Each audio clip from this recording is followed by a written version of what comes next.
Ikalawang sulat ni Apostol Pablo sa mga taga-Korinto, ika-4 na kabanata. Dahil sa habag ng Diyos, ibinigay niya sa amin ang paglilingkod na ito kaya't hindi humihina ang aming loob.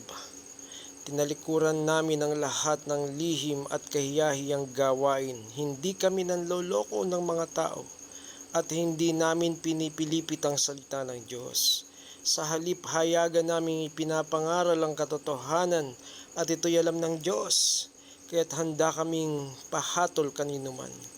Kung may tabing pa ang magandang balitang ipinapahayag namin, ito'y natatabingan lamang para sa mga napapahamak.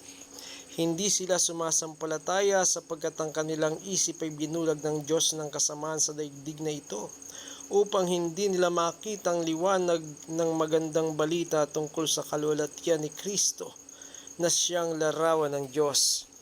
Hindi namin ipinapangaral ang aming sarili, kundi si Kristo Jesus bilang Panginoon, at kami ay lingkod niya alang-alang kay Jesus. Sapagkat ang Diyos na nagsabing mula sa kadiliman ay sisilang ang liwanag, ay siya ring nagbigay liwanag sa aming isip, upang makilala namin ang kaluwalhatian ng Diyos na nahahayag sa mukha ni Kristo. Ngunit kaming pinagkalooban ng kayamanang espiritual na ito ay hamak na sisidlang lamang tulad ng mga palayok, upang ipakilalang ang dakilang kapangyarihang ito ay sa Diyos at hindi sa amin. Kabi-kabilaan ang pagpapahirap sa amin, ngunit di kami nalulupig. Kung minsay nababagabag kami, ngunit di nawawala ng pag-asa. Inuusig kami, ngunit hindi kami pinapabayaan ng Panginoon. Napapabagsak kami, ngunit di tuluyang napapatay.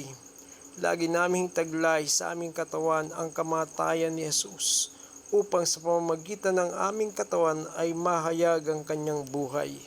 Habang kami nabubuhay, lagi kaming nabibingit sa kamatayan alang-alang kay Jesus, upang sa aming katawang may kamatayan ay mahayag ang kanyang buhay. At habang kami dahan-dahang namamatay, kayo na may nagkakaroon ng buhay. Sinasabi ng kasulatan, nagsalita ako sapagkat ako'y sumasampalataya. Sa ganoon ding diwa ng pananampalataya, nagsasalita kami dahil kami sumasampalataya. Sapagkat alam namin ang Diyos na muling bumuhay sa Panginoong Yesus ay siya ring bubuhay sa amin kasama si Yesus at magdadala sa atin sa kanyang piling. Ang lahat ng pagtitis ko ay para sa kapakanan ninyo, upang sa pagdami ng mga nakakatanggap ng mga kaloob ng Diyos, lalo pang dumami ang magpapasalamat at magpupuri sa Kanya. Kaya't hindi kami nasisira ng loob, kahit na humihina ang aming katawang lupa. Patuloy namang lumalakas ang aming espiritu araw-araw. Ang bahagya at panandaliang kapighatiang dinaranas namin ngayon ay magbubunga ng kagalakang walang hanggan at walang katulad. Kaya't ang paningin namin ay nakatuon sa mga bagay na di nakikita at hindi sa mga bagay na nakikita, sapagkat panandalian lamang ang mga bagay na nakikita, ngunit walang hanggan ang mga bagay na di nakikita.